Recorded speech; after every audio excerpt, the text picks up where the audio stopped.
몇 달 전 인터넷에서 본 유머입니다. 여러분께서 이미 알고 있는 내용일 수도 있습니다. 잘 들어보십시오. 여자가 나이 들어가면서 의심해야 할 질환이 있답니다. 요즘 들어 남편이 멋있어 보이면 백내장을 의심해보라. 남편과 달달한 커피를 마시고 싶으면 당뇨를 의심해보라. 넥타이를 매는 남편의 모습에 가슴이 콩닥거리면 심근경색을 의심해보라. 남편의 젊은 시절을 떠올리면서 미소가 지어지면 치매를 의심해보라. 어떤 의미의 유머이겠습니까? 나이가 들었는데도 아직까지 남편을 사랑하는 건 정상적이지 않음을 희화한 내용입니다. 검은 머리 파풀이 될 때까지 결혼식장에서 단골처럼 사용되었던 이 표현은 이제 옛말이 되고야 말았습니다. 이 유머의 내용처럼 정상적인 것이 정상적으로 취급받지 못하고 정상적이지 않은 것이 오히려 정상적인 것처럼 여겨지는 이 사회적 현상.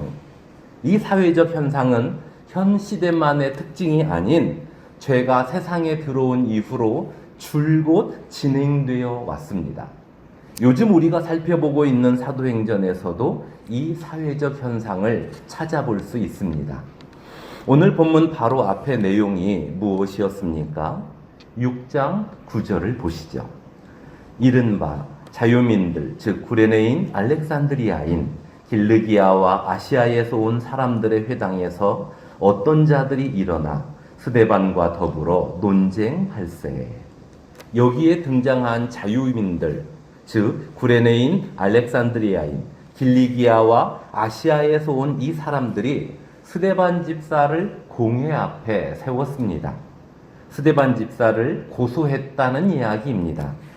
이 사람들이 스데반 집사를 공회 앞에 세운 이유가 무엇이겠습니까? 본래 스데반 집사는 이 사람들과 같은 무리였습니다. 스데반 집사를 포함하여 이 사람들은 유대인의 혈통을 가지고 있었으나 각 나라로 흩어져 살았던 사람들입니다. 이들을 가리켜 헬라파 유대인이라고 칭합니다. 이 사람들이 스데반 집사를 공회 앞에 세운 이유가 무엇입니까? 헬라파 유대인들 중에서 예수 그리스도를 믿는 사람들이 발생했다는 이 상황에 대하여 도저히 이해할 수 없었기 때문입니다. 고국을 떠나 낯선 이방인들과 섞여 사는 그 환경에서 신앙을 지켜야 했기에 이들은 고국에 남아있던 유대인들보다 더 뜨거운 유대교 신앙을 가지고 있었습니다. 그런데 처지가 같은 헬라파 유대인들 중 다수가 예수 그리스도를 믿는다며 그리스도인의 무리로 갈아탄 것을 보고 충격을 받은 것입니다. 타국에 살면서도 성전과 율법을 위해 온 삶을 바쳤던 동료들이 갑자기 예수 그리스도를 믿겠다며 방향을 틀었으니 이 상황은 납득이 되지 않을 뿐만 아니라 가만히 있을 수 없는 상황이었습니다. 그래서 그들이 스데반과 더불어 논쟁을 한 것입니다. 왜 갑자기 당신은 예수를 믿는다고 하는 것이냐? 우리에겐 성전이 있고 율법도 있다. 그러면 됐지. 예수는 왜 믿는다고 그러느냐? 정말 예수를 믿어야 하는 것이냐? 그 이유를 말해보라. 이러면서 스데반과 논쟁을 했는데 그 결과가 어떻게 되었습니까? 10절. 스데반이 지혜와 성령으로 말함을 그들이 능히 당하지 못하여. 무슨 내용입니까? 스데반이 율법의 내용과 그 중에서도 성전이 언급된 내용을 조목조목 설명하면서 율법과 성전이 가리키는 바가 곧 예수 그리스도임을 논리적으로 잘 풀어냈다는 의미입니다. 스데반이 설명한 그 내용에 대하여 헬라파 유대인들이 반박하지 못했습니다. 이에 그들이 어떻게 했습니까? 11절과 12절을 보시죠. 사람들을 매수하여 말하게 하되 이 사람이 모세와 하나님을 모독하는 말을 하는 것을 우리가 들었노라 하게 하고 백성과 장로와 서기관들을 충동시켜 와서 잡아가지고 공회에 이르러. 그러니까 바로 이 부분입니다. 이 사람들은 하나님을 알지 못하는 사람들이 아닙니다. 고국을 떠나 낯선 이방인들과 섞여 사는 그 환경에서도 하나님을 섬기기에 열심인 사람들이었습니다. 그런데 그들이 어떤 모습을 보이고 있습니까? 자신들을 위해 거짓으로 증언해 줄 사람들을 돈 주고 사왔습니다. 신앙인으로서 보여야 할 정상적인 방법과 태도가 아니죠. 아니, 신앙인이 아닌 사람들도 다 아는 비정상적인 방법과 태도를 보이고 있습니다.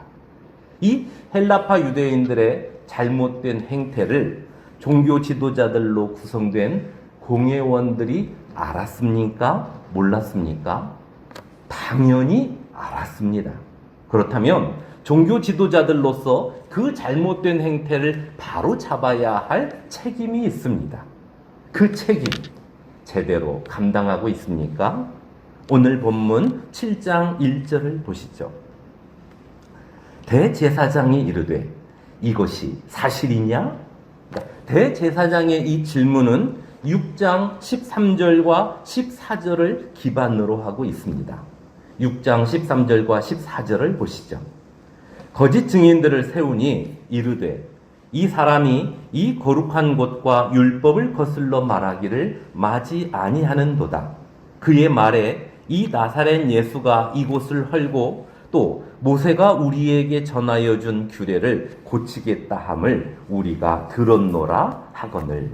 그러니까 이 내용을 볼 때 거짓 증인을 세운 헬라파 유대인들은 예수님과 종교 지도자들의 관계를 잘 알았음이 분명합니다.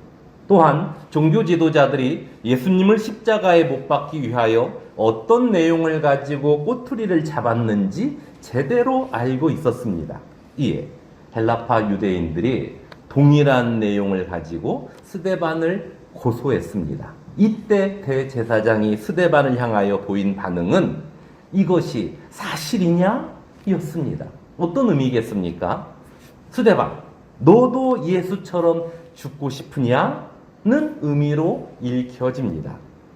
대제사장이 헬라파 유대인들의 잘못된 행태를 알고 있으면서도 그들과 같은 편을 먹고 있습니다. 그 이유가 무엇입니까? 대제사장을 비롯하여 대부분의 종교 지도자들은 이미 정상적인 것을 정상적으로 취급하지 않고 정상적이지 않은 것을 오히려 정상적인 것처럼 여기고 있었기 때문입니다. 그들은 하나님을 섬기는 자들로서 무엇이 옳고 그른지를 분명하게 전하고 또 전한 내용을 앞장서서 행해야 했던 위치였습니다. 하지만 자신들의 기득권을 지키기 위해 그들은 정상적인 것을 정상적으로 취급하지 않았습니다.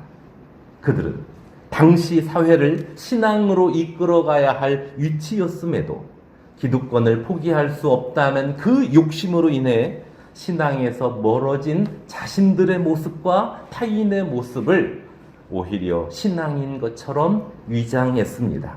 자신들과 다르면 불신앙으로 몰아가는 일이 비일비재했습니다.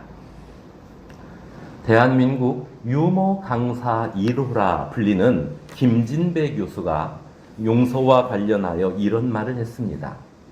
말로만 실수한 사람은 용서하자. 나쁜 행동을 한 것은 아니니까. 나쁜 행동을 했어도 용서하자. 피해본 것이 없다면. 피해본 것이 있다고 해도 경미한 것은 용서해주자. 고발, 고소, 비난 등등 욕을 해봤자 나만 째째하다고 욕먹는다. 피해가 막심해도 잘못했다고 빌면 용서하자. 피해를 입히고도 사과도 안 하는 친구, 한마디로 인간 말종인 경우에 한해서는 용서해주지 말고 복수해버리고 싶지만 나 아니라도 매일 사람들에게 손가락질 받는 그 바닥난 인생을 비난해 무엇하리.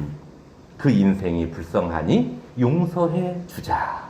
그러니까 김진배 교수가 하나님을 믿는 사람인지 아닌지 그것까지는 알 수 없습니다. 하지만 그는 용서와 관련하여서 매우 관대한 사고를 가지고 있습니다. 그런데 1세기 종교 지도자들은 자신들과 다르면 용서는커녕 불신앙으로 몰아갔고, 불신앙의 모습도 자신들과 유사하면 기꺼이 그들 편에 서서 함께 했습니다. 그러한 사회적 분위기에서 그래도 오직 참된 신앙으로 살아가는 것이 쉬웠겠습니까? 쉬울 리 없습니다. 사회적 현상과 분위기에 맞춰 함께 걸어간다면 모를까, 남들과 다를지라도 나는 오직 참된 신앙으로 이 길을 걷는다는 건 매우 어려운 일입니다. 사도행전의 배경이 되고 있는 1세기의 사회적 현상이나 지금 우리가 살아가고 있는 21세기의 사회적 현상이나 크게 다르지 않다는 점에서 볼 때, 그래도 나는 오직 참된 신앙으로 이 길을 우리가 계속 걷는다는 건 매우 어려운 일임을 인정합니다.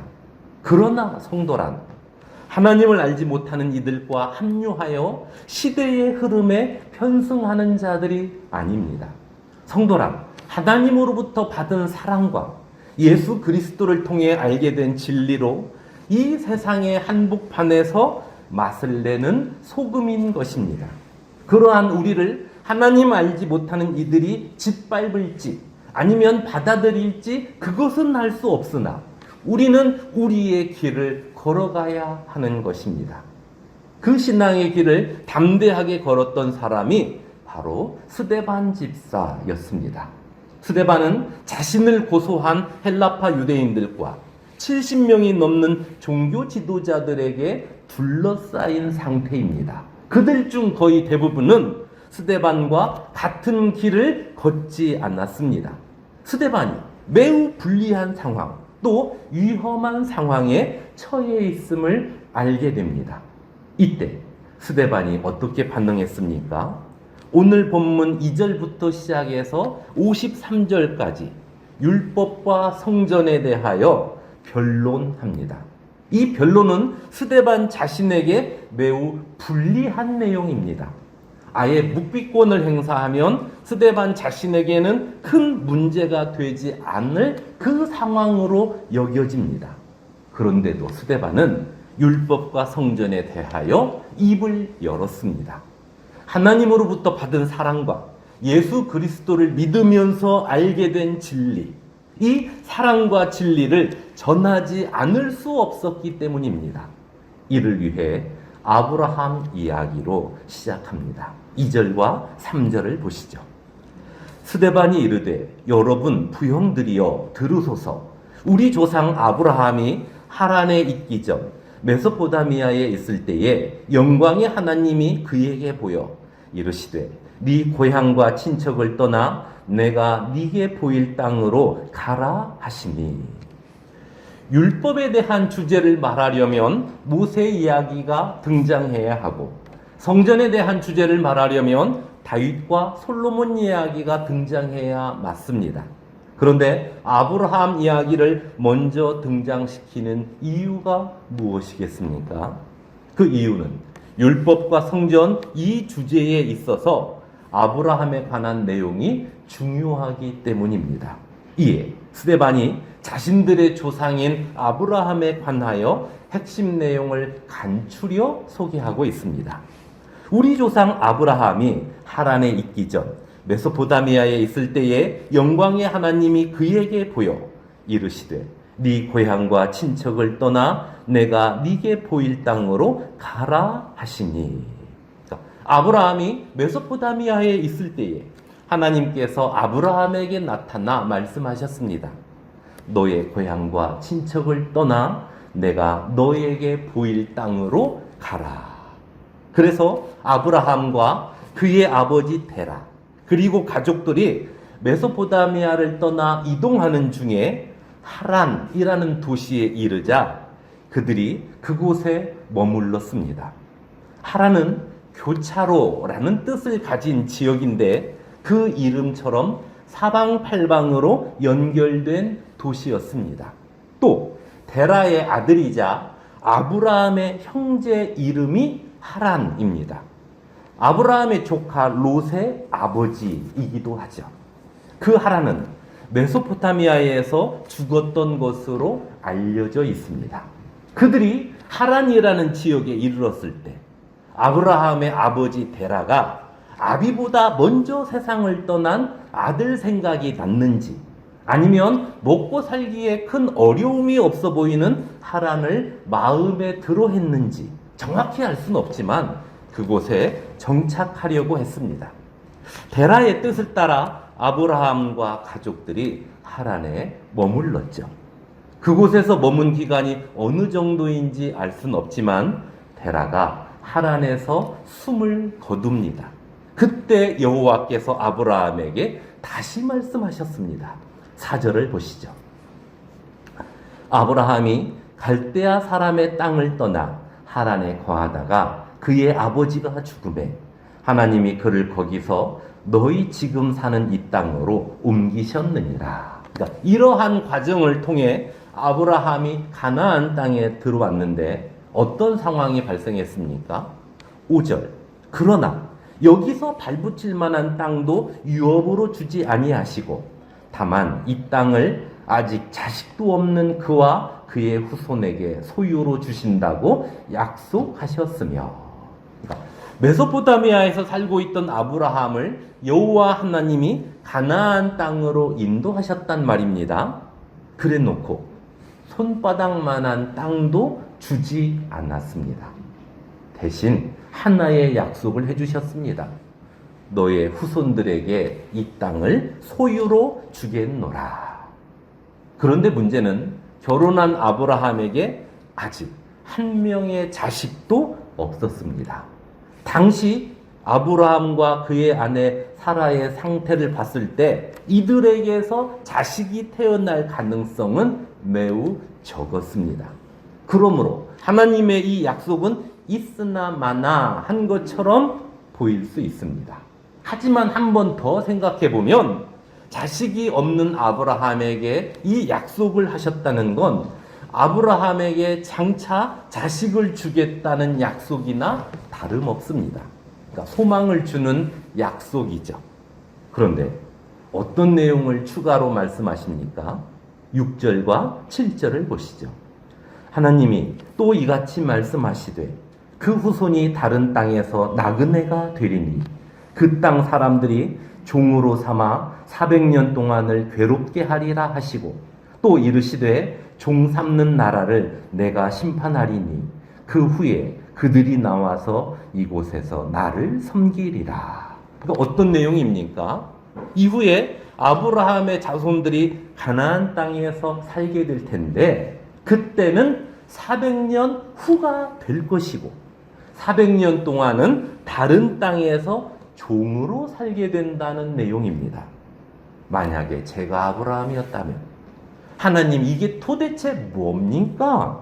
라고 항변했을 것 같습니다. 그런데 스데반은 당시 상황을 소개하면서 하나님이 말씀하신 내용, 너의 후손이 다른 땅에서 나그네가 되리라는 바로 여기에 주목하고 있습니다. 이와 관련하여 히브리서 기자도 이 부분을 다음과 같이 설명합니다. 우리 함께 히브리서 11장을 찾아보겠습니다. 365쪽입니다. 365쪽. 히브리서 11장 8절부터 9절까지 보시죠. 우리 함께 읽겠습니다. 믿음으로 아브라함은 부르심을 받았을 때에 순종하여 장래의 유업으로 받을 땅에 나아갈새 갈 바를 알지 못하고 나아갔으며 믿음으로 그가 이방의 땅에 있는 것 같이 약속의 땅에 거류하여 동일한 약속을 유업으로 함께 받은 이삭 및 야곱과 더불어 장막에 거하였으니. 그러니까 여기 구절을 보면 아브라함이 그의 아들 이삭 및 그의 손자 야곱과 더불어 장막에 거하였다는 내용이 나옵니다. 그러니까 장막에 거하였다는 건 머물 집을 짓지 않았다는 이야기입니다. 그러니까 나그네로 살았다는 의미이죠. 아브라함이 나그네의 삶을 산 이유가 무엇입니까? 이어지는 10절을 보시죠. 이는 그가 하나님이 계획하시고 지으실 터가 있는 성을 바랐음이라. 그러니까 무슨 내용입니까? 실제로 가나안 땅은 아브라함이 살고 있었던 메소포타미아보다도 척박한 땅입니다. 그렇다면 10절에 나오는 하나님이 계획하시고 지으실 터가 있는 성이란 가나안 땅 안에 있는 성이 아님을 알 수 있습니다. 만약 10절에 나오는 이 성이 가나안 땅에 있는 성이라고 한다면 메소포타미아보다도 척박한 그곳에 와서 당장 살지도 못한 채 나그네로 살아가는 그 삶이 아브라함에겐 얼마나 큰 불행이겠습니까? 그러므로 그 성을 소망하였다는 건 가나안 땅 안에 있는 성이 아니라는 이야기입니다. 그렇다면 혹시 아브라함은 메소포타미아로 다시 돌아가고 싶었다는 이야기일까요? 15절을 보시죠. 그들이 나온 바 본향을 생각하였더라면 돌아갈 기회가 있었으려니와. 그러니까 아브라함이 고향이었던 메소포타미아로 돌아갈 생각이었다면 얼마든지 그 기회가 있었으나 그는 그렇게 하지 않았는데 그 이유는 16절. 그들이 이제는 더 나은 본향을 사모하니 곧 하늘에 있는 것이라. 이러므로 하나님이 그들의 하나님이라 일컬음 받으심을 부끄러워하지 아니하시고 그들을 위하여 한 성을 예비하셨느니라. 그러니까 아브라함이 하나님의 약속을 믿고 나그네로 살아가면서 바라보았던 성은 어디에 있는 성이었습니까? 고향이 아닌 더 나은 본향, 즉 하늘에 있는 성이었습니다. 그 성은 하나님의 약속을 따라 하나님의 백성된 자들이 거주하게 될 영원한 성입니다. 하나님께서는 그 영원한 성을 아브라함이 가진 그 믿음을 따라 하나님의 백성이 될 이들에게 약속해 주셨습니다. 아브라함은 하나님의 그 약속을 잊지 않기 위해 일생을 나그네로 살아갔던 것입니다. 비록 이 땅에선 나그네의 삶이지만 자신에게 더 나은 본향이 하늘에 있음을 바라본 것이죠. 유대인의 조상인 아브라함은 그 삶을 살았는데 그 아브라함의 후손이라 자처했던 1세기 종교 지도자들은 어떻게 살고 있었습니까? 더 나은 본향, 즉 하늘에 있는 성보다 이 땅에서 누리는 기득권을 더 중요하게 여겼습니다. 기득권을 포기할 수 없는 그 욕심으로 인해 신앙에서 멀어진 자신들의 모습을 신앙인 것처럼 위장했습니다. 자신들과 다르면 불신앙으로 몰아가는 일이 비일비재했습니다. 이 모습이 1세기 종교 지도자들만의 이야기일까요? 그렇지 않습니다. 그 누구라도 하나님께서 예비해 주신 더 나은 본향을 바라보지 않고 현재에만 매달리다 보면 성도의 향기와 품위를 잃어버릴 수 있습니다. 내 인생의 제목 달기라는 책을 보면 시계와 관련해서 흥미로운 내용이 소개됩니다. 스위스의 SCI사가 전자시계를 처음 개발했는데 스위스 사람들은 그 시계를 그냥 구경거리 정도로만 여겼습니다. 정교한 톱니바퀴와 강철이 없다면 그것은 시계가 아니라 하는 생각이 스위스 사람들에게 강했기 때문입니다. 사람들의 그 반응을 보고 스위스의 시계 회사들은 시계란 째깍거리는 톱니바퀴 소리가 나야 한다며 시계의 정의를 내렸습니다. 그런데 그 무렵 일본 기업들이 스위스에 갔다가 전자시계를 보고 한눈에 반해버렸습니다. 100분의 1초까지 정확하게 측정 가능한 전자시계야말로 일본 사람들의 성향에 잘 맞았기 때문입니다. 그래서 일본 기업들은 전자시계 특허를 헐값에 사들인 후 시계의 정의를 이렇게 내렸습니다. 시계란 시간을 정확하게 맞추는 도구다. 이 정의와 함께 전자시계의 보급이 전 세계적으로 퍼져나갔습니다. 그러니까 시계에 있어서만큼은 자타가 공인하던 스위스였는데 일본에게 밀려버린 것입니다. 그 후 스위스의 많은 시계 회사들이 문을 닫았는데 그 와중에 재기한 회사들이 있습니다. 그 시계 회사들은 시계의 정의를 다시 내렸습니다.